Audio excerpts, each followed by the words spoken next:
Okay.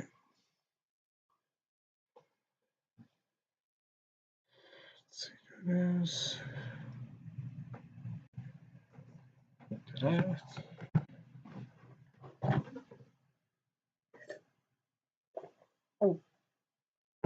Oh. Hey everyone, how are you? You well? Alright, easy mouse. So I'm going to talk about YouTube. Just over the years, YouTube has changed a lot.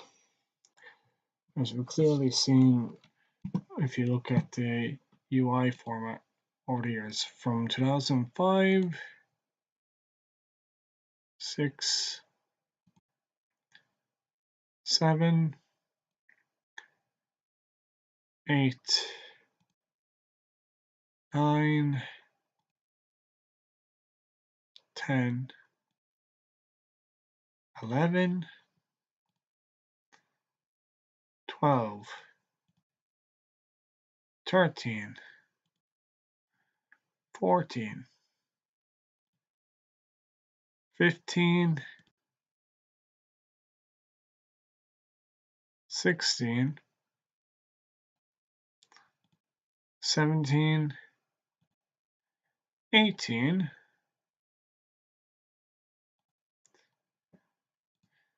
19, 20, 21, 22 with various different designs, not giving an accurate one. Same with 23, not being any different. 24.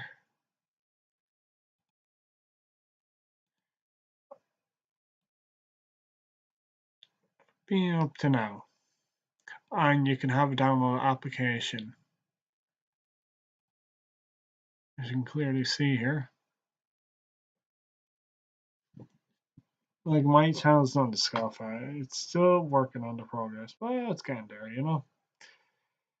Just been trying to get back to it. It's been a real doozy, you know yourself. But yeah.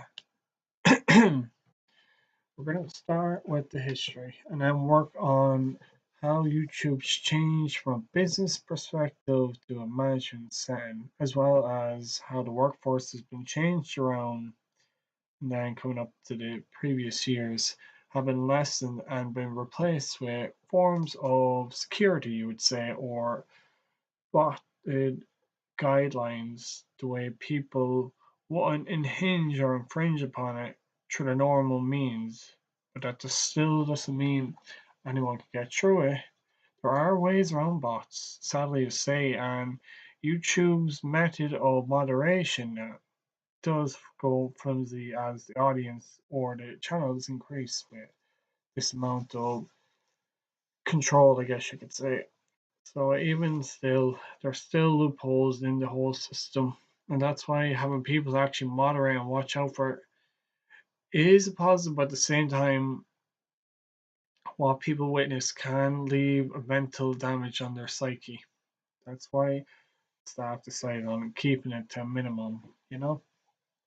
So, well, let's see about the simple stuff now. Just talk about YouTube as a whole for here. from the Wikipedia, the Free Encyclopedia's point of view, with people making up articles on this. I know it's a little strange having to set it up like this. Can I not see the chat log? Come on, you tell me there's no chat log? It's a little strange. Where is the chat log?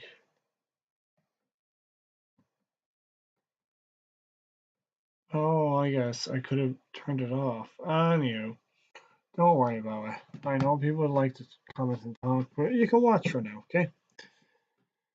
Since I haven't connected to YouTube in a while, it probably did it as a requirement. I'd say it did that before, and I had to say to YouTube. It's just standard protocol, I imagine. Or someone was getting lazy, you know? YouTube is an American online video sharing platform owned by Google, still is. YouTube was founded on February 14, 2005, by Chad Hurley, John Curran, and Steve Chin, who were formerly employees of PayPal. Wow, so they worked for a well off company. Headquartered in San Bruno, California, it is the second most visited website in the world after Google. Kind of a great way to start off. Get people to post stuff, meme around. That's the best way to do it. In January 2024, YouTube had more than 2.7 billion monthly active users. People are really stuck on the internet, aren't they? So, who collectively watch more than 1 billion hours of videos every day. People have time in their hands, it seems. As of May 2019, videos are being uploaded to the platform at a rate of more than 500 hours of content per minute. And as of mid 2024, there were approximately 14.8 billion videos in total. So I'd imagine they needed to expand their storage for the whole setup in order to actually get this up and running, you know? On November 13, 2006, YouTube was purchased by Google for US dollars of 1.65 billion, equivalent to 2.39 billion in 2024. How does that work? That's just the value of money has depreciated but gone up. Google expanded YouTube's business model from generating revenue through advertisements alone to offering paid content such as movies and exclusive content explicitly produced for YouTube. At the same time, a lot of Hollywood movies and other movies were uploaded, so YouTube got a cut of that. At the same time, the revenue also went to these movies, which is probably the best way to stream a platform if you want to watch movies. And it's pretty easy to access, which is probably the most logical thing. If you can't get it on DVD, YouTube has it there as an option. It also offers YouTube Premium, a paid subscription option for watching content without ads. Don't believe it. Still ads. Don't believe all the nonsense rumors you hear. Well, just on the premium light. You know? YouTube incorporated the Google AdSense program, generating more revenue for both YouTube and approved content creators. Oh, in 2023, YouTube's advertising revenue totaled 31.7 billion, 2% increase from 31.1 billion reported in 2022. From Q4 2023 to Q3 2024, YouTube's combined revenue from advertising and subscriptions exceeded 50 billion.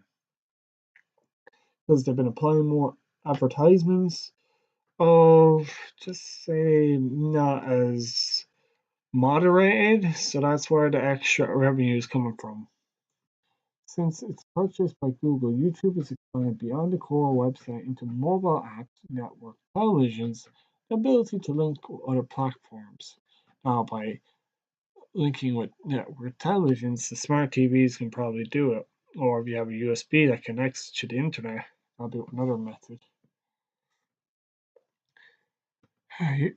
Video categories on YouTube include music videos, video clips, news, shorts. They're a new thing they were only introduced a few years ago. In my case, they're great, but having to filter them out is kind of annoying now.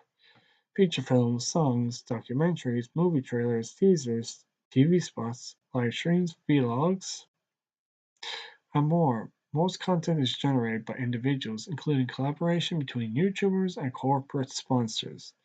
Established media news and entertainment corporations have also created and expanded their visibility to YouTube channels to reach bigger audiences. Yeah, one of the reasons being, you can probably tell news media outlets, in my case of RTE, or just say the Rocktis, have really died down because they're not attracting as much attention or interest due to certain phrases and narratives being said on the shows. So it made it less appealing, as well as being so repetitive, it kind of died down altogether and lost a lot of their audiences, with TV licenses being examples, requiring people to use or stream such platforms in their edited version. The legislation back a few years ago when mobiles became more prominent for viewing. YouTube has had unprecedented social impact. Very true. Like I said, with the news outlets not being as relevant or accurate to what actually is going on in the world. As an example, influencing popular culture, internet trends, and creating multi-millionaire celebrities. Well, there are a few options, but I'll let you decide who you like in that regards. There are a lot of famous celebrities on YouTube. Well, I guess precedes their reputation. I don't know about celebrity status, but they definitely draw a crowd. Despite its growing success, the platform has been criticized for facilitation of the spread of misinformation and copyrighted content, routinely violating its users' privacy, exceeding censorship, endangering the safety of children and their well-being, and for its inconsistent implications of platform guidelines. Now that isn't entirely true now, based on what way it was described. I could look it up here there, just to give it a guideline. Has YouTube been required by government bodies to censor certain videos or topics back during coronavirus pandemic? It probably won't give me an accurate answer, but since the news has come out about it, there are cases. Now this was mentioned back here. As you can see, if you look in the news section, Turkish internet censorship during COVID-19 pandemic. Turkey has long history of internet censorship going back to 2007, acting of the infamous law known as law number 5651. That's from Turkey. And then you have one over in America. Then where else? Like you can clearly tell a lot of places have been censored, being a coronavirus being a prime example of censorship on the internet. Because of that, a lot of people weren't made aware of the actual dangers of coronavirus that, in this case, the pharmaceutical industry misled the public on with the World Health Organization. Pretty much killed a lot more than they should have because they told a convenient lie.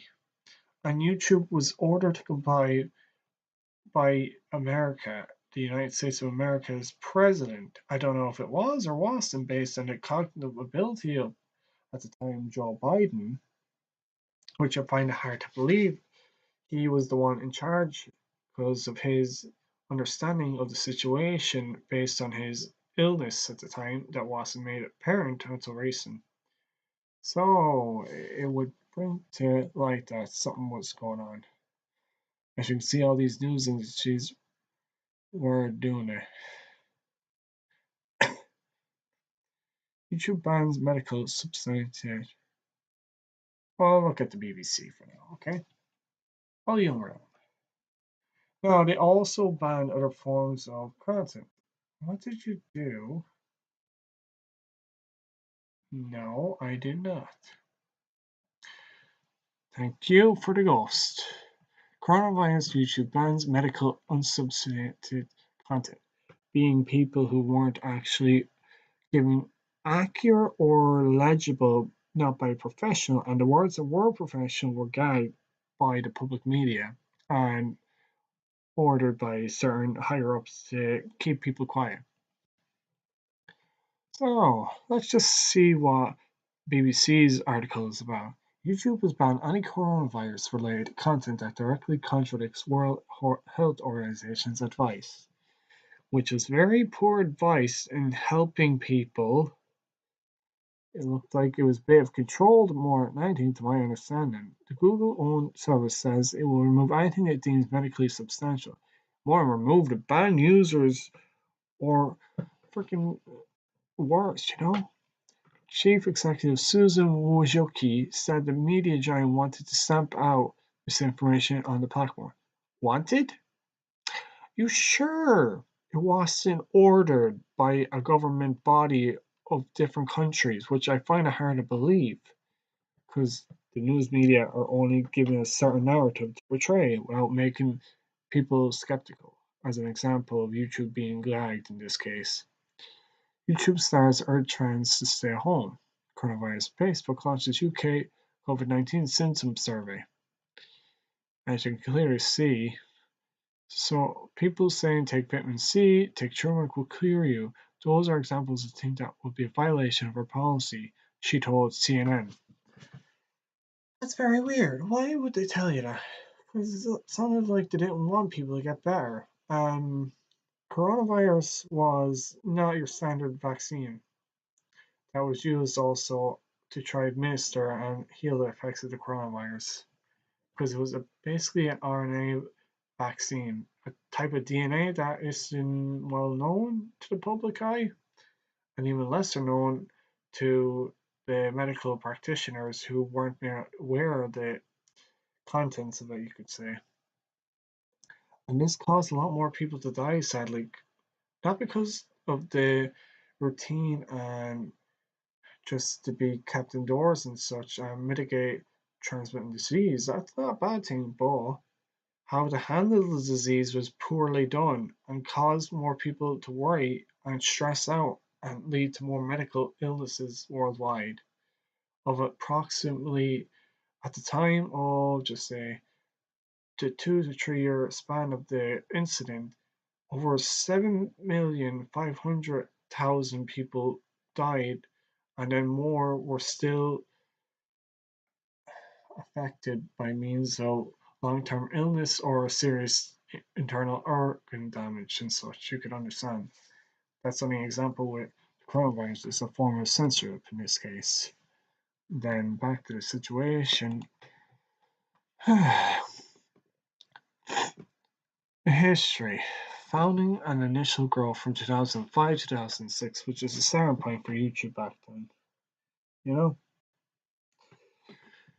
YouTube was founded by Chad Hurley, Jawed Karim, and Steve Chen. The three were early employees. Yep, I think everyone knows that.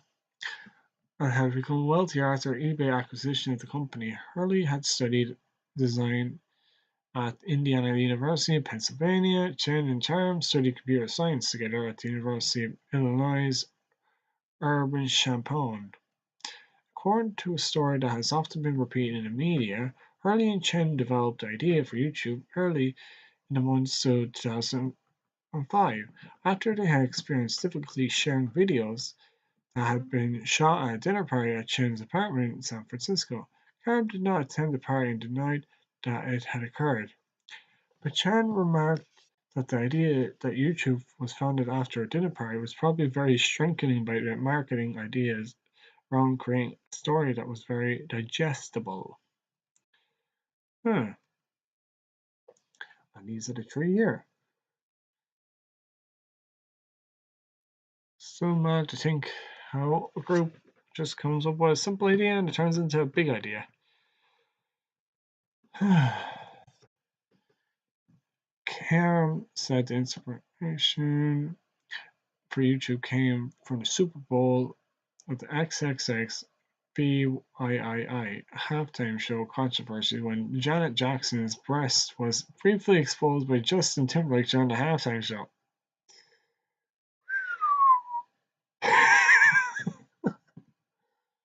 Graham could not easily find video clips of the incident and the 2004 Indiana Ocean tsunami online, which led the idea of video sharing. Harley and Chen said the original idea for YouTube was a video version of the online dating service and been influenced by the website Hot or Not. The great post of the Craigslist asking attractive women to upload videos of themselves to YouTube in exchange for a $100 reward. Ooh, I like that, and I say a lot of people like that too. Difficulty in finding enough dating videos led to a change of plans, where the site's founders decided to accept uploads of any videos. Oh my gosh, that was wild back in the day. Could you imagine unmoderated, unfiltered YouTube back in the day? Before they kind of had to throw a bit of restrictions on, whoa boy, you can't be throwing that up on the internet to scare the daylights out of people. Sort of stuff. And that's where it pretty much began from there. Man, I was only a kid back then. They only got computers up not long when YouTube was made, you know? Because Ireland was still only getting their hands on computers back then.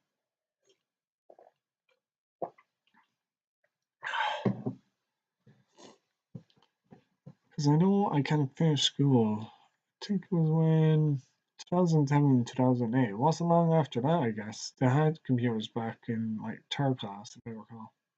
YouTube began a venture capital funded technology startup. Between November 2005 and April 2006, the company raised money from various investors, with Sequoia Capital and Artist Capital Management being the two largest too. YouTube's early headquarters were situated above a pizzeria and a Japanese restaurant in San Malta, California. Wow, what a way to start a business. In February 2005, the company registered www.youtube.com. The first video was uploaded in April 2020, April 23, 2005, titled Me at the Zoo. It shows co-founder John Karam at San Diego Zoo and can be still viewed on the site. Nice. The same video the company launched a public beta, and by November a Nike ad featuring Ronaldo became the first video to reach 1 million views. The site exited beta in December 2005, by which time the site was receiving 8 million views per day. Clips at the time were limited to 100 megabytes and as little as 30 seconds of footage. YouTube was not the first video sharing site on the internet. Vimeo was founded in November 2004. I heard about that actually. Though the site remained a side project of its developers from College Humor, on December 17, 2005, the same week YouTube exited beta, NBC Universal Saturday Night Live ran a sketch, Lazy Sunday, by The Lonely Island. Besides helping to bolster ratings and long-term viewership from Saturday Night's Live, Lazy Sunday as it stands as in an early viral video helps establish YouTube as an important website. Unofficial uploads of the skit to YouTube drew in more than 5 million collective views by February 2006, before they were removed when NBC Universal requested it 2 months later based on copyright concerns. Despite eventually being taken down, These duplicate uploads of the skit help popularize YouTube's reach and lead to the upload of more than third-party content. The site grew rapidly in July 2006. The company announced that more than 65,000 new videos are being uploaded every day, and the site was receiving 100 million views per day. So, the way, just say with the TV audience, like with, what was it, cable TV and such from news media, the fact that YouTube was able to do that and gain traction and views, they were able to accumulate forms of money with advertisement, which kind of helped and caused their rise to fame, you could say. The choice of the name YouTube.com led to problems for a similar named website, YouTube.com. That site's owner, Universal Tube, and roll-form equipment, Universal Tube, filed a lawsuit against YouTube in November 2006 after being regularly overloaded by people looking for YouTube. Universal Tube subsequently changed its website name to www.youtubionline.com. Oh, how to be casted aside like that with lawsuit. Oh, jeez. Well, look, hey, at least you got search name, so it probably wasn't a bad thing. But still, you shouldn't have done that. You kind of screwed yourselves over in the long run, you know? On October 9, 2006, Google announced they had acquired YouTube for $1.65 billion in Google stock. The deal was finalized in November 13, 2006, so it took a month to finalize the deal. Google's acquisition launched a newfound interest in the video sharing sites. IAC, which now own Vimeo, focused on supporting the content creators to distinguish itself from YouTube. It was at this time that YouTube adopted the slogan "Broadcast Yourself." The company experienced rapid growth. The Daily Telegraph wrote that in 2007, YouTube consumed as much as bandwidth as the entire Internet 2000. Wow. By 2010, the company had reached a market share of around 43% and more than 14 billion views of videos, according to Comscore. That year, the company simplified its interface to increase the time users would spend on the site. In 2011, more than 3 billion videos are being watched each day, with 48 hours of new videos uploaded every minute. However, most of these views came from a relatively small number of videos. According to the software engineer at the time, 30% of videos accounted for 99% of views on the site. That year, the company again changed its interface and at the same time introduced a new logo with a darker shade of red. A subsequent interface change, designed to unify the experience across desktop, TV, and mobile, was rolled out in 2013. At that point, more than 100 hours were being uploaded every minute, increasing to 300 hours by November 2014. Oh yeah, touchscreen phones became a thing there, or the ones were able to access the internet. Oh boy, jeez, that was a real walk into the past thinking about that. Technology has definitely progressed over the time in that time. Excuse me. So, during that time, the company also went through some organizational changes. In October 2006, YouTube moved to a new office in San Bruno, California. Hurley announced that he would be stepping down as chief executive officer of YouTube to take an advisory role, and that Salar Kalmagar would take over as head of the company in 2010. In April 2009, YouTube partnered with Vivo. In April 2010, Lady Gaga's Bad Romance became the most viewed video and became the first video to reach 200 million views on May 9, 2010. YouTube faced a major lawsuit by Viacom International in 2011 that nearly resulted in the discontinuation of the website. So that was the lawsuit that nearly screwed YouTube over, huh? The lawsuit was filed due to alleged copyright infringement of Viacom's material by YouTube. However, the United States Court of Appeals for the Second Circuit ruled out that YouTube was not liable, and thus YouTube won the case. It's like they're just uploading videos. It's not their fault. They're allowing people to do it. So they kind of have to do a copyright setup in order to compensate for that later on, as people will see.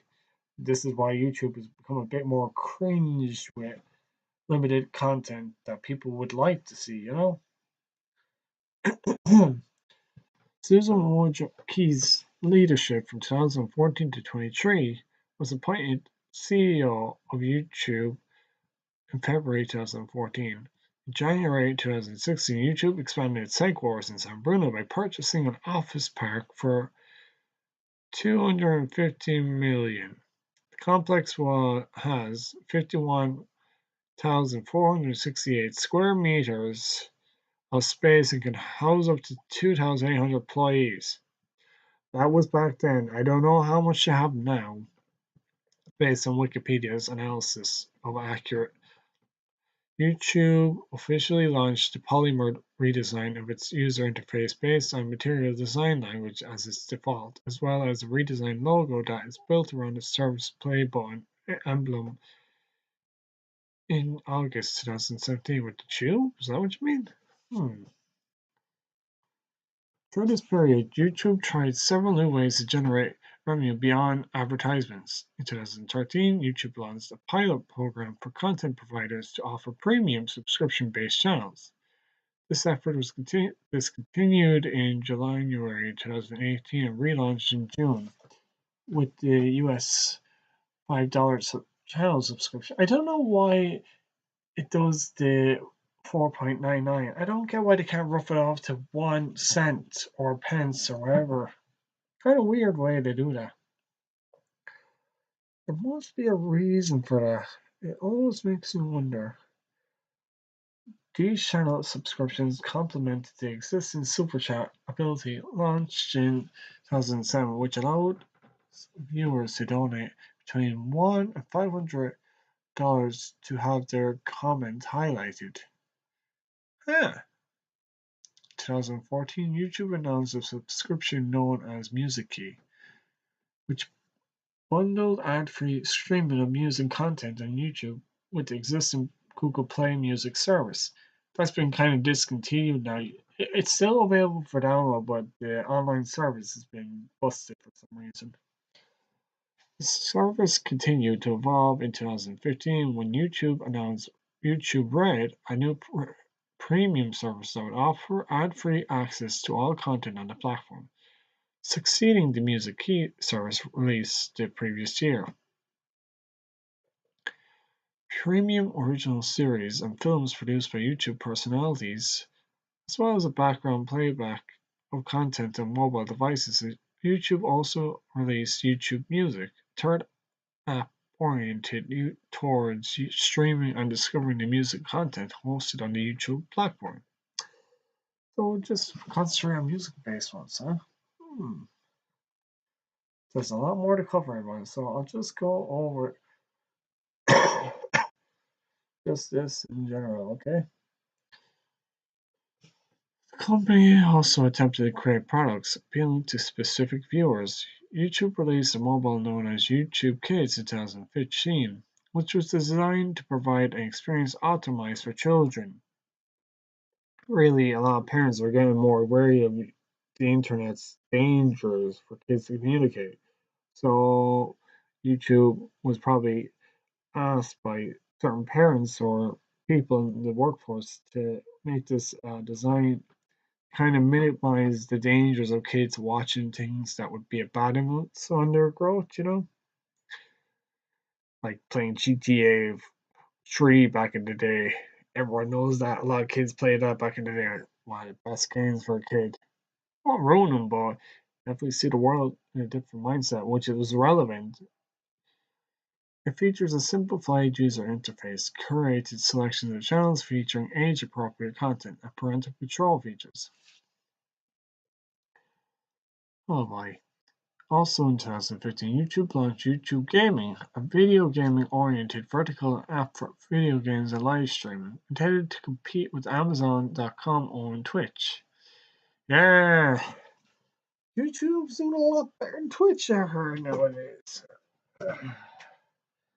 Yeah, no, I don't like go on Twitch every now and then, but like the only reason is Its chat log is more compatible and flexible with streaming online and time related. It really helps. In April 2018, a shooting occurred at YouTube's headquarters in San Bruno, California, which wounded four and resulted in the death of the shooter. Ah, very strange. I wonder who could have done it. You'd have to look into that bit of news yourself. By February 2017, 1 billion hours of YouTube videos were being watched every day. 400 hours worth of videos were uploaded every minute. 2 years later, the uploads have risen to more than 500 hours per minute. During the COVID-19 pandemic, when most of the world was under stay-at-home orders, usage of services like YouTube significantly increased. Forbes estimated that YouTube accounted for 16% of all internet traffic. Wow. What is Forbes actually? Is there one of their old type? Come on, Forbes. I know you can show off. Oh, an American magazine founded back in 1917 has been owned by Hong Kong-based investment group Integrate. Okay, Hong Kong-owned investment, That's not a good thing. I don't mean a bad way, but you could get a lot of manipulation in that format. Kind of weird entertainment when you think about it. As of 2024, up from 11% in 2018 before the pandemic. In response, the EU officials requested that such services reduce bandwidth to make sure medical entities had sufficient bandwidth to share information. YouTube and Netflix said they would reduce streaming quality for at least 30 days as to cut bandwidth use of their service by 25% to comply with the EU request. So yeah, it wasn't just America. The EU also requested, as well as other countries, to kind of curtail, in this case, of the public's awareness of medical entities to know the rights and wrongs of this coronavirus pandemic. And really, it kind of resulted in a backlash later to only find out it was manipulated or not properly vetted for people to be aware of. YouTube later announced that they would continue with this move worldwide. We continue to work closely with the governments and network operators around the globe to do our part to minimize stress in the system during the unprecedented situation.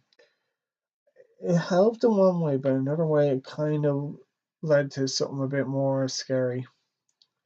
The fact that people weren't made aware of the predicament about the coronavirus and how it spread made it worse, and then people got so much worse. I know it's only a minuscule amount compared to the actual population of the world, but even still, over 700 or over 7,500,000 people deceased, and I don't know how many more have been affected. Because, like, dying is one thing, but being affected by the long term illness is worse. It's something to keep in mind. And I apologize for the sad glum news that it brings. I'm just being relevant and to the point here that things can be resolved and probably prevented if the World Health Organization actually did the proper steps rather than going with a certain narrative for guinea pig tests. Not saying they did or didn't, but as of current, you can clearly tell the coronavirus vaccine is being used in conjunction with the flu vaccine, which is a terrible upset that people should not be doing. Because, like, people with already pre-existing illnesses, it will only make the body's condition worse and lead to more consequences. So the pharmacies in question, as well as the World Health Organization, have a lot to pony up for in terms of compensation as well as reprimand as to why they're doing this.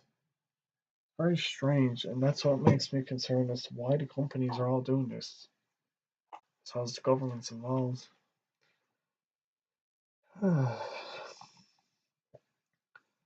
After a 2018 complaint alleging violations of Children's Online Privacy Protection Act (COPPA), the company was fined 170 million by FTC for collecting personal information from minors under the age of 13. Okay. YouTube was also ordered to create a system to increase children's privacy. Following the criticism of its implementation of those systems, YouTube started treating all videos designated as made for kids as liable under COPPA on January 6, 2020. Joining the YouTube Kids app, the company created a supervised mode designed for more tweens. What's tweens? A pre-adolescent stage is the stage of human development following middle childhood. So pretty much when they're going from puberty, in other words. All right. Additionally, to compete with TikTok and Instagram Reels, YouTube released YouTube Shorts, a short-form video platform. During that period, YouTube entered a dispute with the other tech companies for over a year. In 2018 to 19, no YouTube app was available for Amazon Fire products. In 2020, Roku removed the YouTube TV app from its streaming store after the two companies were unable to reach an agreement. After testing earlier in 2021, YouTube removed public display of dislike counts on YouTube videos in November 21, claiming the reason for the removal was based on the internet's internal research that users often use the dislike feature as a form of cyberbullying and brigading. Well, that's hard to say. There are forms of bullying, yeah, and harassment. It makes sense to make the video less worthy of its value, but at the same time, there are reasons for a dislike button. They genuinely think it sucks, but yeah, form of bullying does occur in that case. You're not wrong. Probably a better thing to kind of hide the dislike ratio. It would make sense. But to not get the feature for people to know how much dislike is relevant, though.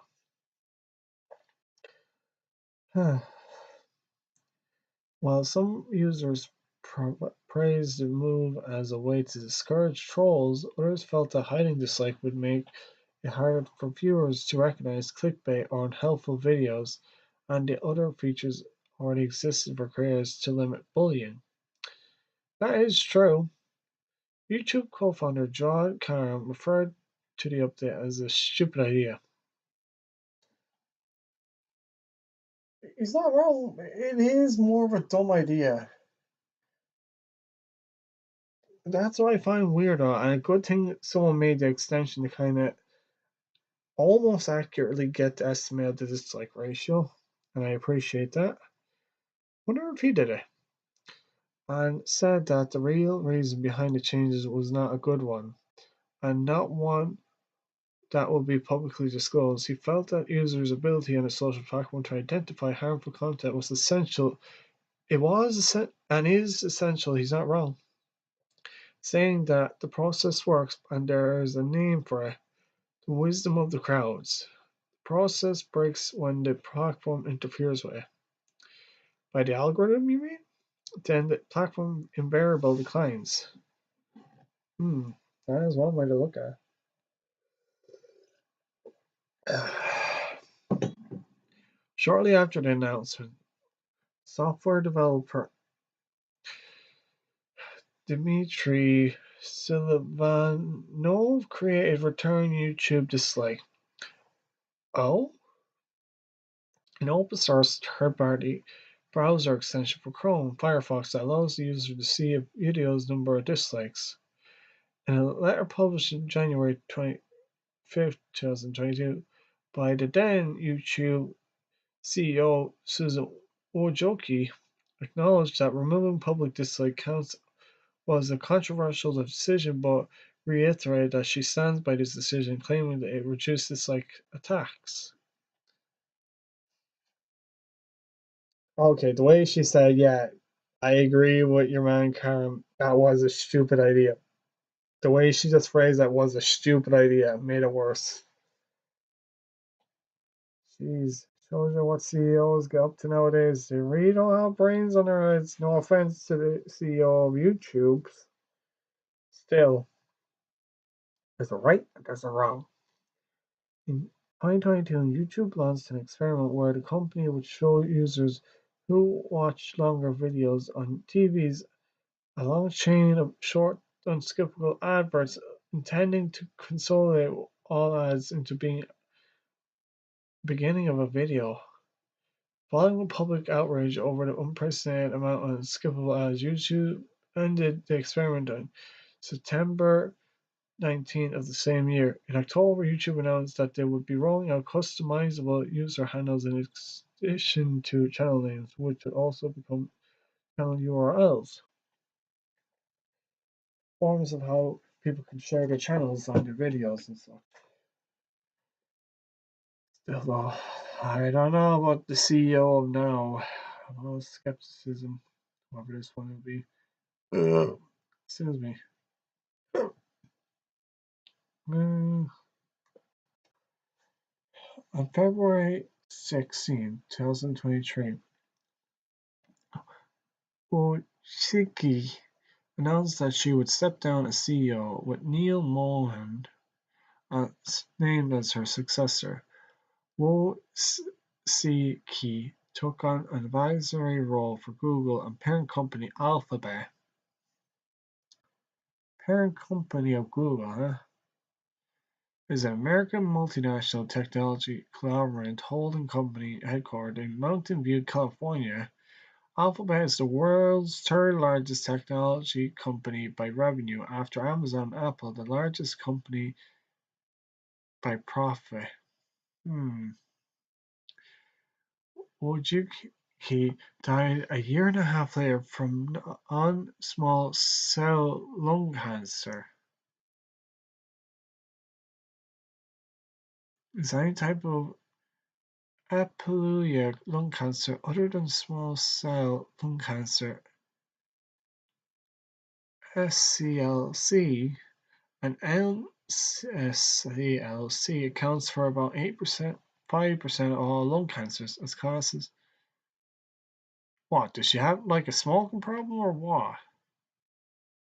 There's probably more to it. The fact that she died a year and a half later is a very suspicious argument to make. Well, just my thought here, but there must be more to it than that. I feel sorry for her loss. She did a great job. In the late October 2023, YouTube began cracking down on all the use of ad blockers on the platform. Users of the ad blockers may be given a pop-up warning saying video player will be blocked after 3 videos. You're not wrong. Well, it didn't entirely happen for all the users anyway, from my understanding. But still, why would they do that? To minimize ads being mitigated. Users of the ad blockers are shown a message asking them to allow ads or inviting them to subscribe to ad-free YouTube Premium subscription plan. YouTube says that the use of ad blockers violates its terms of service. You should have talked about this with Google, you nutcases. In April 2024, YouTube announced it would be strengthening our enforcement on third-party apps that violate YouTube's terms of service, specifically ad blocking apps or extensions. Starting in June 2024, Google Chrome announced it would be replacing Manifest v2 in favor of Manifest v3, effectively killing support for most ad blockers. Most. Now, not all of them work with Google. If you go to Brave extension, you can kind of override that. Around the same time, YouTube started using server-side ad injection, which allows the platform to inject the ads directly into the video, instead of having the ads a separate file, which can be blocked. Which I really hate that. No offense, that really is annoying. Greedy corporation wanting more money. Jeez. On February 14, 2025, which is nearly the present, YouTube celebrated 20 years since its founding. On July 30th, 2025, amid the implications of Online Safety Act 2023 in the United Kingdom, which really they need to ban that or at least stop that crap because really it's just doing more harm than good in my own opinion. It's not really stopping the kids from going on the internet. Really isn't. Like probably half of them, but it's not really doing much from what I understand. Google announced it will be in to enforce an age assurance policy for selected users in the United States as a trial. Machine learning will be used to determine the age of users. Yet artificial intelligence did a bad job, no offense. And it still is. Regardless of any account information indicating their age, restrict their access to certain content and featured across all Google properties, including YouTube, including in particular, disable personalized advertising and enables certain digital well-being limits. But here's the thing. This is why it's important to use different search engines to kind of override this feature, if at all possible, by using Tor or Brave or Firefox. This is why people are beginning to get a little disinterest in the likes of Google and Microsoft. Don't mean that in a bad way. It's just been getting worse for some reason. Whatever the Alphabet parent company has been doing. If they are assumed to be under 18 on YouTube, this will be based on factors such as searches and video history and the age of the account. And if the actual age of the account based on the date it was made says anything, the machine is definitely going over the hill. The user must go through age verification via payments, scan ID, or selfie to access all features. If they are detected to be a minor, on April 9, 2025, YouTube expressed support for No Fakes Act of 2025 introduced by Senator Chris Coons, DDE, and Senator Marsha Blackburn, RTN, announced an expansion of its pilot program that's designed to identify content generated by AI. Really?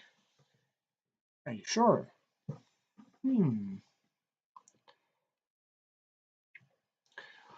I'll be right back, actually. Give me 1 second. Do one thing to actually kind of give people an idea. Hmm.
Let's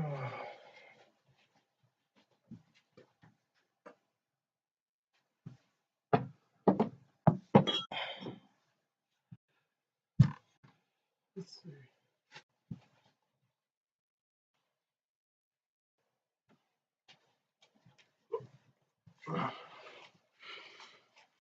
Okay.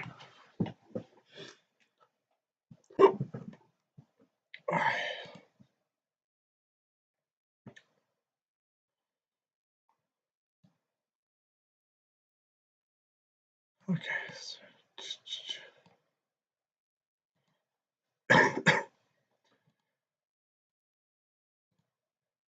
All right, back in the situation. Senior leadership. YouTube has been led by a CEO since its founding in 2005, being Chad Hurley, who led the company in 2010. After Google acquisition of YouTube, the CEO role was retained by Salar Kamagar. Took over Hurley's position, kept the job until 2014. He was replaced by Susan Wojcicki, who later resigned in 2023. I don't know what Google or Alphabet did in terms of managing its CEOs or job role entailments, and he was replaced by Susan Wojcicki, who later resigned in 2023. On February 16, 2023, Neil Mohan was appointed as the new CEO. As such, from there on, you have your features. Oh yeah, after videos, there's copyright issues. With the issue there of sites Spiral Lazy Sunday, which had been taken out due to copyright concerns at the time uploading video, YouTube's users are shown a message asking them not to violate copyright laws. Despite this advice, many unauthorized clips of copyright material remain on YouTube. YouTube does not view videos before they are posted online. It is left to the copyright holders to issue DMCA takedown laws pursuant to the terms of the Online Copyright Infringement Liability Limitations Act. Any successful complaint about copyright infringement results in a YouTube copyright strike. 3 successful complaints for copyright infringement against a user account will result in the account and all of its uploaded videos being deleted. So that's why it's important to not have all your videos on one account. So in case of the event, have them on a separate website or a separate channel. With slight, what's the word? Altercations, I could say. In the event it does happen, the way YouTube doesn't find the exact replicant or copy, or at least have the video on a different channel, the way it won't get immediately taken down if it's not the one that was the reason for the copyright in this case.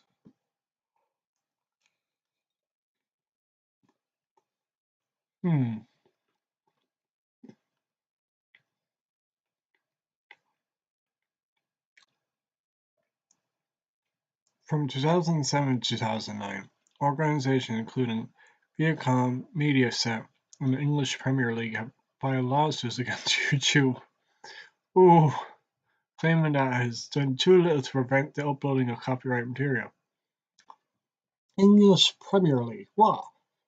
Just because it's your content, then you say you're not allowed to view our content. We're gonna file a lawsuit.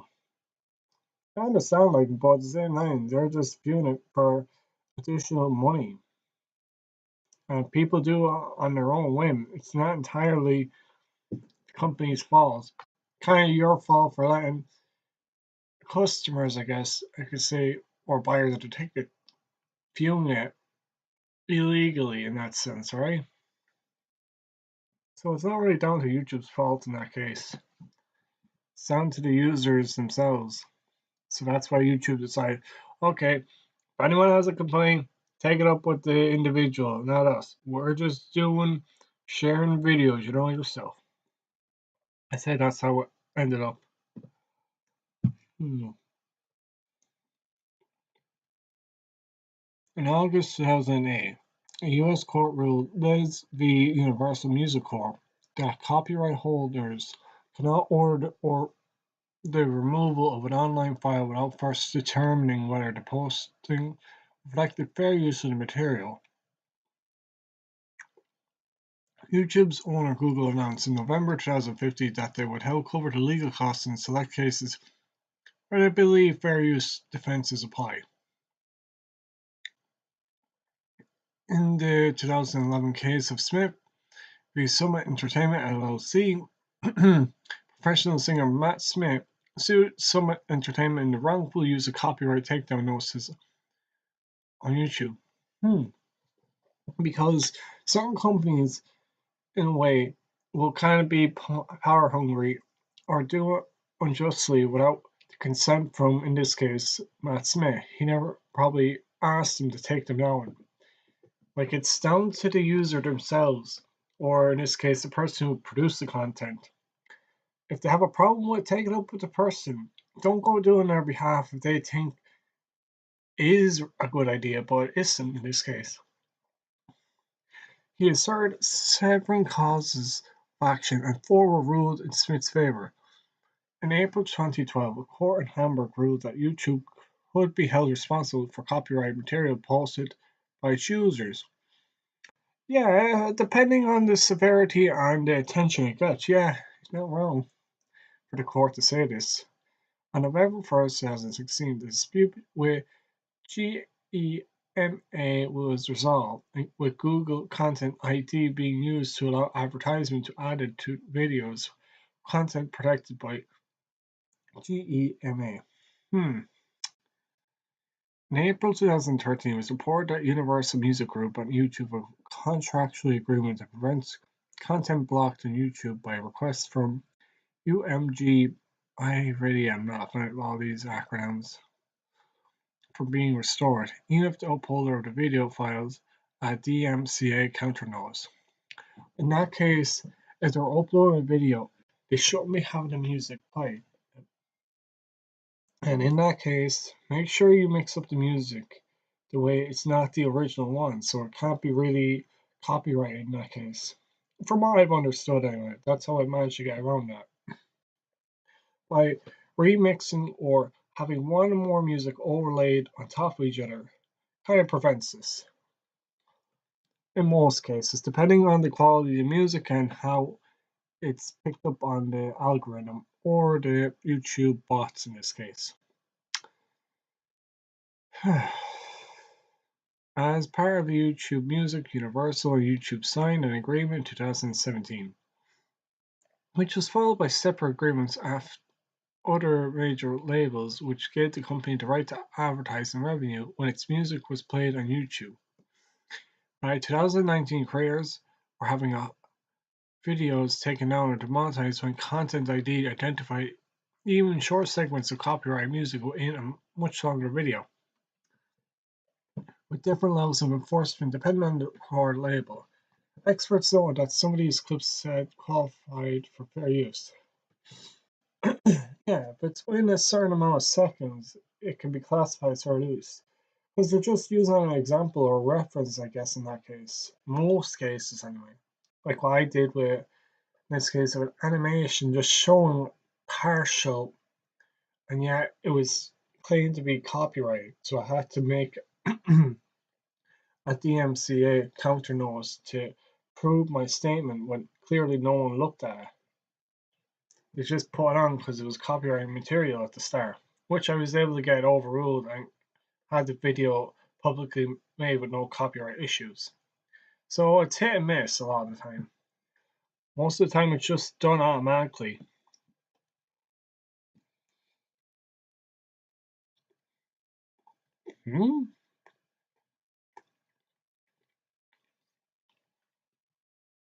Content ID. In June 2007, YouTube began trials of a system for automatic detection of uploaded videos that infringe copyright. Google CEO Eric Schmidt regarded the system as necessary for resolving lawsuits such as ones from Viacom, which alleged that YouTube profited from content that it did not have the right to distribute. The system, which was initially called video identification, later became known as Content ID, creates an ID file for copyright audio and video material and stores it in its database when a video is uploaded. It is checked against the database and flags the video as copyright violation if a match is found. When this occurs, the content owner has the choice of blocking the video, make it unviewable, tracking the viewing statistics of the video, or adding an advertisement to the video. I see. An independent test in 2009 uploaded multiple versions of the same song to YouTube and concluded that while the system was surprisingly resilient, finding copyright violations in the audio tracks of videos, it was not infallible. The use of Content ID to remove material automatically has led to controversy in some cases, as the videos have not been checked by a human for fair use. Yeah, because I don't know how much staff is moderating it nowadays, which kind of makes it inconclusive if it's actually being done in fair use, you know? If a YouTube user disagrees with a decision by Content ID, in the case of copyright, it's possible to fill out a form disputing the decision. Now, what you do is, in that case, you give your reasons. What's the purpose of this video? Does it reference Content ID in this case? And do you profit from it? And does it have a negative or positive effect towards the Content ID mentioned in this video for fair use or other means? Before 2016, videos were not monetized until the dispute was resolved, meaning if you were just say a content creator that was getting revenue from it, you would not receive monetization until the dispute was resolved. Since April 2016, videos continue to be monetized while the dispute is in progress. So basically, if there's a copywriter, the revenue still goes to you until an agreement is made, and the money goes to whoever won the dispute. So you might have to be clever in that regards. Should the uploader want to monetize the video again, they may remove the disputed audio or visual audio video manager. YouTube has cited the effectiveness of Content ID as one of the reasons why the site rules were modified in December as intent to allow some users to upload videos of unlimited length. And then you have Russia, April Fool gags, YouTube Premium, kids, music, movies and TV, primetime channels, TV. Go! What? Never even heard of that. Okay, and then Shorts is a nightmare. VR?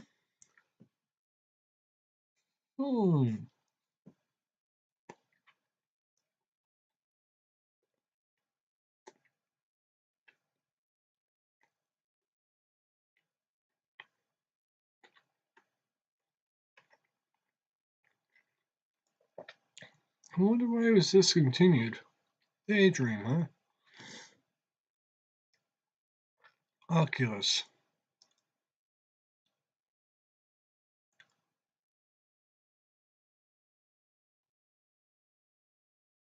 Very similar. They sucked. Automatic language dubbing sucked. The AI did a poor job. hmm.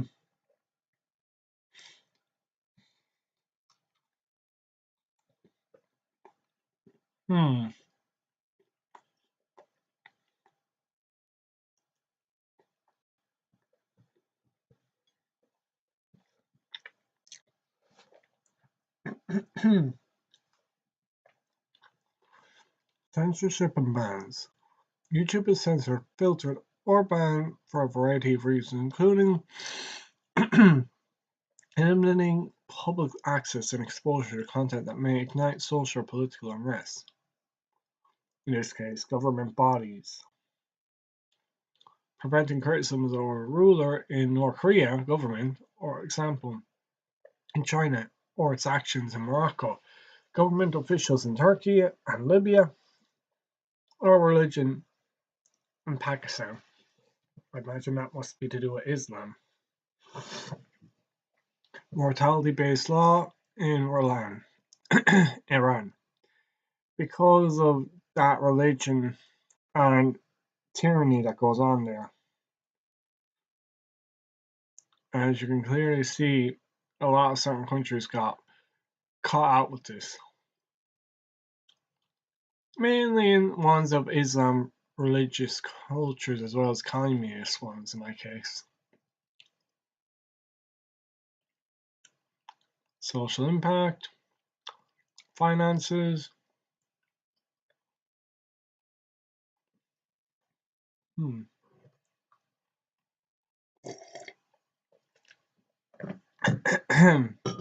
From there on, you can really get an idea of the earnings that occur for YouTubers, like just say in this case, Mr. Beast.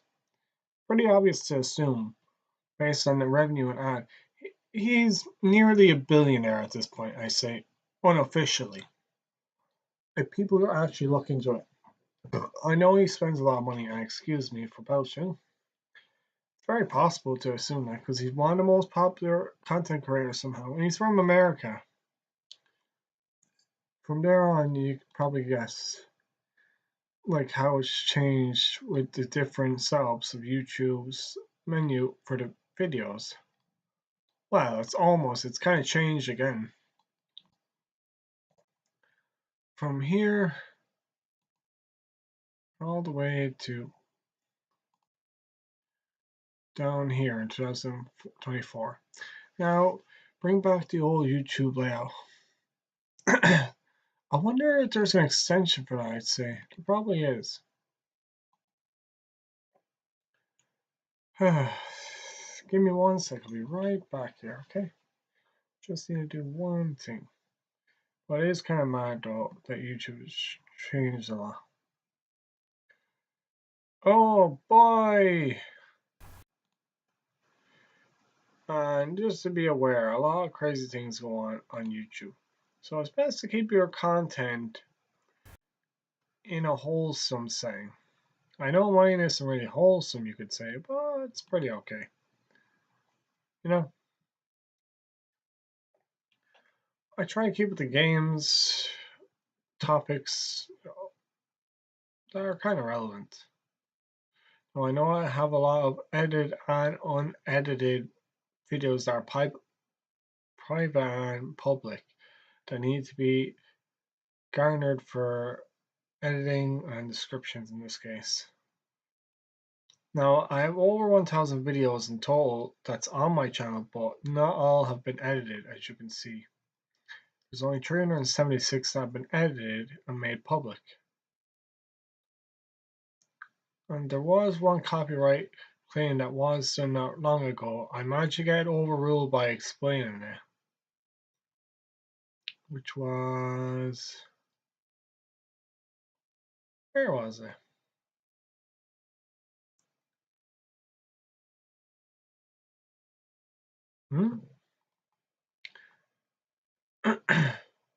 As you can see, there's a bunch of different videos I made. I know they're not all the most coherent. Ah, there it is. That one I had to get copyright done with. Managed to get overruled, but because of an anime I featured for only 19 seconds. Well, I'm getting better as I go on. Just bear with me, I just need to be right back. I have to do something. I'll make sure that I have the video.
Okay, get back to the situation in here. So I should probably give an idea of how YouTube works in the case of the YouTube Studio. Just to get back to it. I'll make sure to edit this to make it more convenient for people to understand where my breaks were in it. Because I'm just doing it myself at the moment. As you can see, you have your dashboard layout. And I don't know when this was first established on YouTube, because not all was made apparent in their Wikipedia in this case. But you have your dashboard, it kind of gives you a layout, and it's been kind of updated to the nowadays version. Then you have YouTube creators who kind of explain the whole setup. Gives you an idea of your latest video and its performance, seeing how there's 24 views, impressions to click-through rate, average duration.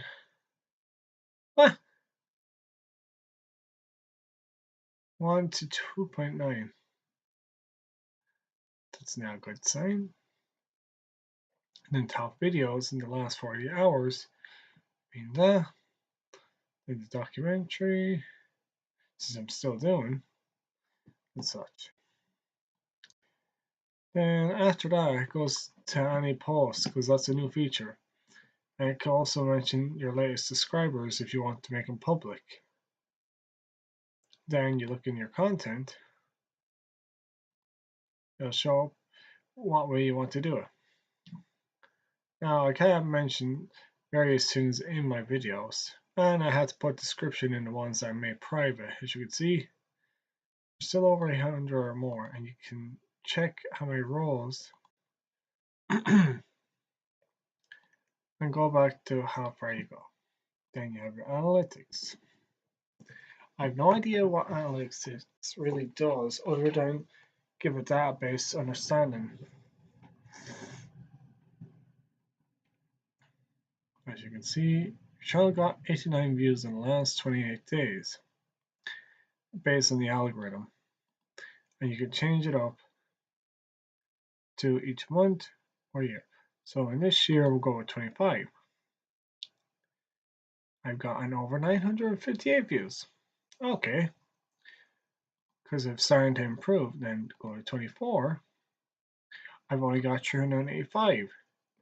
Why was that, do you think? Because the videos I was producing, or it's the fact I'm uploading previous videos that I'd never done before? Could be one or the other. And then over the lifetime, it's going to be a lot different. It'll take a bit more. As you can see, for the average underrated viewer, or channel in this case, me getting 3,748 views so far. This channel in total subscribers found by subtracting subscribers lost from subscribers gained for the selected date, range, and region. Alright. Well, at most, I've gained 46 subscribers, which is kind of cool. So I'll give it back to the 28-day format. Your top content in this period. It's been getting a few views because it's One Punch Man. People like anime and reactions and their takes on it in this case. So, how does that have to do with YouTube's certain way of going? Well, let's see. You get people who comment on your views, or posts, I guess, in this case.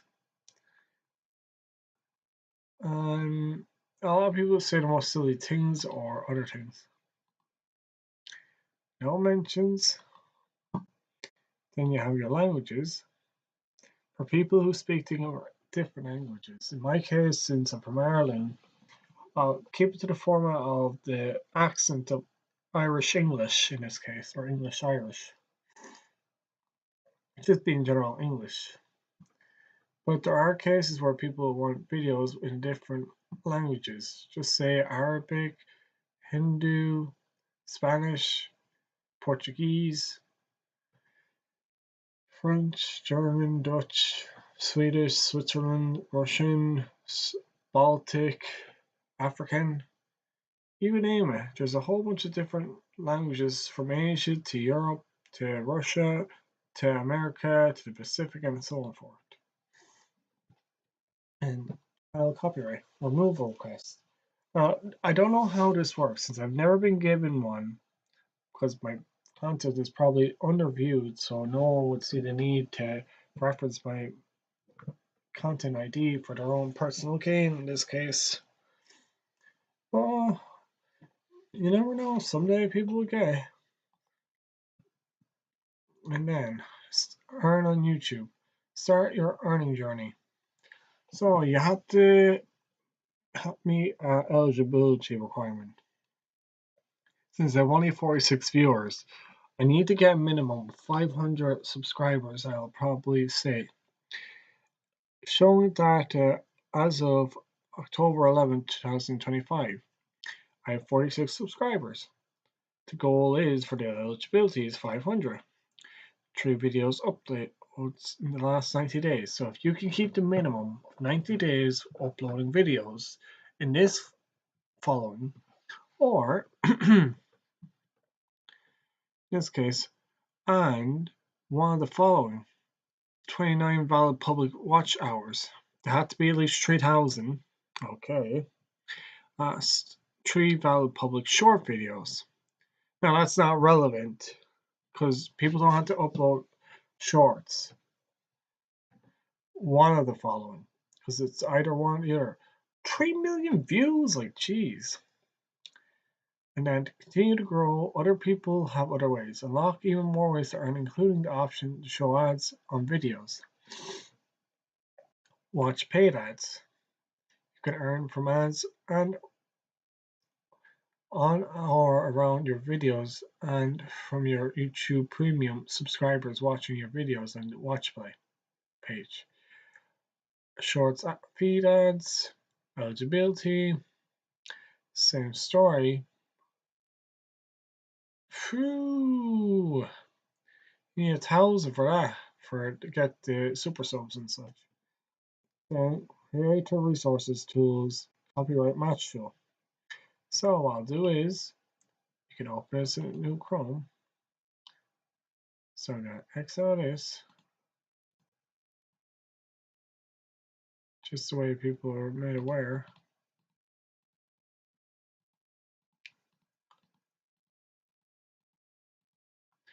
And then do the same with this. Just connect on it, it should disappear. So that's for 1. That's for 2. And then end video. You have your copyright tool. And then it'll show up the other features in it. If you wish to contact Google for certain reasons, or add end screens. There is also the community, which will give you terms and conditions here and privacy policy based on YouTube's guideline. Wow. Now, I don't know how this is done, if it's done through a bot or someone actually looks through it. Since there are a good bit in the workforce over there, someone probably is required to do it and probably check with the supervisor, manager, or other people who do the job. So there's various things like community guidelines. Community guides. You have your YouTube test feature experiment, features, how you told your email, etc., etc. Breaks it down into various topics. Profile picture issues, when I try to make copyright removal, I ask YouTube administration. Like there are a lot of stuff you'd want to know. You could look into all this. So that is one thing. So where do we go from here? I could go on all these, but they aren't as relevant. So in the case of going back to YouTube would be a good idea. you know?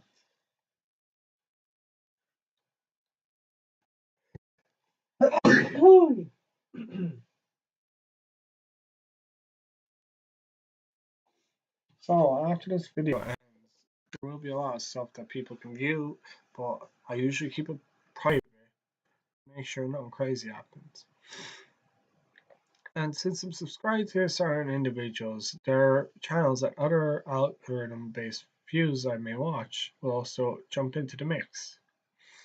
So, as you can see, mix between political, drama, clickbait, anime,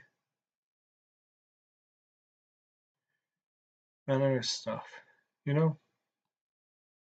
So it could vary from unexpected to music genre, anime, to other more weird things you would not expect to see on a typical basis. So it's always important to really check. So that's the thing. There could be anything you could view. And then you could look at a more unexpected. If I typed in Mr. Beast, who is currently one most subscribed to on YouTube, from my understanding,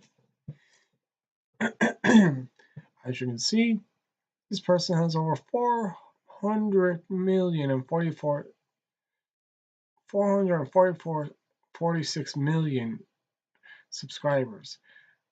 Now, there's a lot to be said. I don't know what you have in mind, young man. He is a younger fellow, and he's only uploaded over 911 videos. As you can clearly see, he's been giving the most unhinged thumbnails, because thumbnails on the YouTube would definitely get your attention. So he either gets them edited with an artist or do the most craziest things, you know? Could you imagine? Like, doing these challenges is one way to get a person really interested, and he's not wrong. It is a good way to do it. Why would I not subscribe to him and learn from his ideas? I do it for a hobby, first and foremost. He did it because he wanted to make a goal for himself. Subscribe for a cookie! You gotta be kidding me. It works. He definitely knows how it works. Well, for me anyway. If I ever do anything of this nature, I'll make sure it's actually more legit. But geez, looking at all these, you could definitely see why people get the attention they deserve. Wow. The grin, it's awful, but people like it. That really does catch people's attentions. Smile, a grin, fear, happiness, the expressions say it all. You know? But like, he's only one of many YouTubers on the channel. You could look up any, type in videos, you can get anything. You would literally have the background frame. What the heck? Yeah, the place we're not, and he's going for a dump. How lovely is that? So by typing in videos, a lot of random stuff come up. You can get the most craziest things. What? Why is baby in the toilet? Gosh. So look, all these various different cultures. Oh boy. Jeez. That's cool. Like, look at YouTube has gotten a lot of different algorithms over the years, and then how you want to view them. Now, this is the application. It's no different than the Google Steam engine.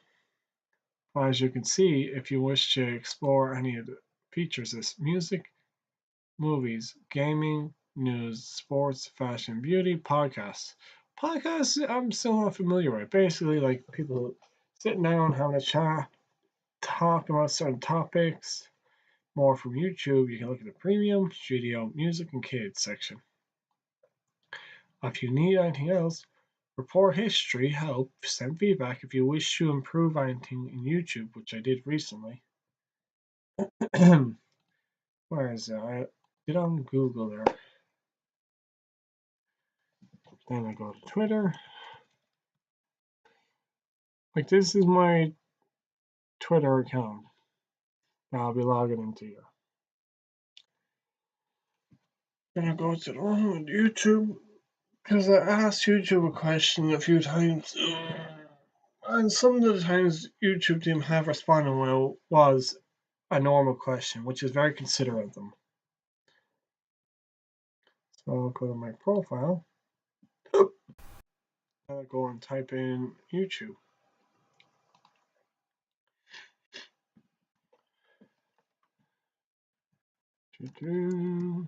Let's see what shows up for YouTube.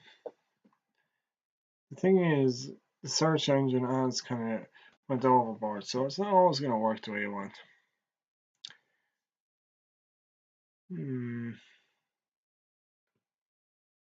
So that's what I was saying. I'm going to do a video about YouTube. Subscribe, history, Wikipedia, compared UI frames.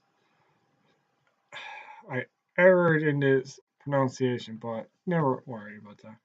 For each of the year to now, including the pros and cons of YouTube's current style, which is mid.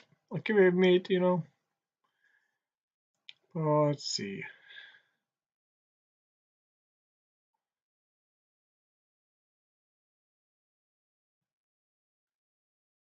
Let's see. I did talk to YouTube.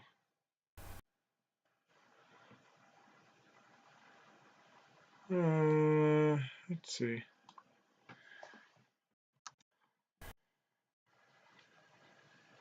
What would be? What was the survey that said?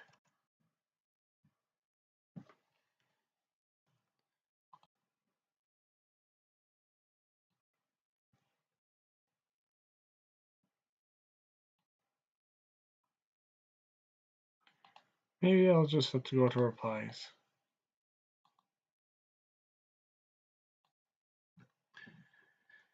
I'm really having to grind, getting back into it, you know.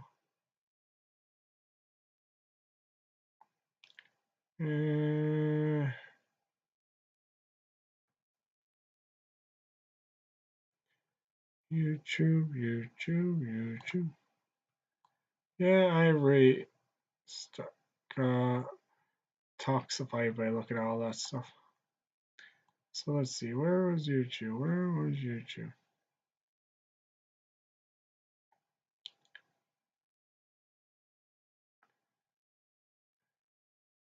There it is.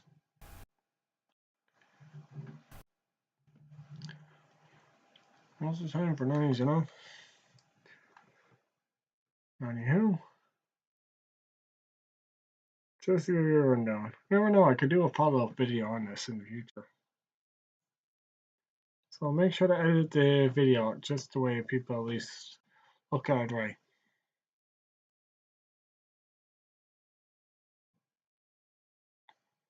Bear with me one moment.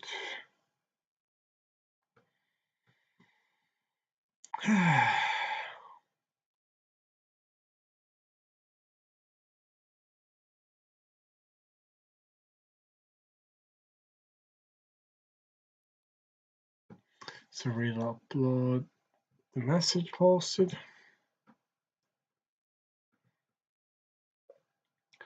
To see the contents of what I replied to YouTube about. Here it is. Hi YouTube creators, can you explain why the need to format like dislike share option in the full screen on laptops or PC? I only noticed it now and I appreciate the application download. Why are you making it similar to phone or iPhone, Android format? It's getting annoying. Like, I don't mean that in a bad way. It's just to kind of make it more accessible for most people. But it's just like having a like or dislike is kind of giving people a reason to do, I guess. And they had it reply with, "Hi there, sorry to hear that you're not enjoying the UI design experience. For all ears, this is something you'd like to change in the future. We recommend sharing your thoughts via the send feedback tool." And then I just added my own little on to that.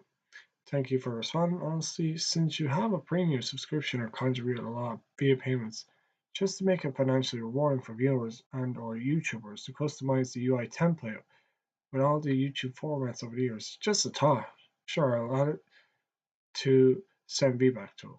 Like really, it is a great thing in a sense. Like if they could add a format or customization, just say YouTube Studio even. Customize it would help. As you can see here, I probably won't say in settings. Choose how you appear on what you see on YouTube, your channel, your account. You can change the settings on it. Then you can do the notifications. You can preference it if you want to see your subscriptions, members only. Then any other thing that might come up. Then your email notifications. Then you have other things you can see. That's pretty much all there is from YouTube. Just be careful now. It's very possible you could always be gypped, because people have been caught with their channels before. So just be careful when you're doing stuff like this in the future, you know? As such, just keep your eyes open on the whole situation here. It might be a good idea for people to be aware. So I will leave that for now, and hopefully I will do more edits and finish up these videos. And I will also clip out the bits that are irrelevant in searches on the video. See you in a bit.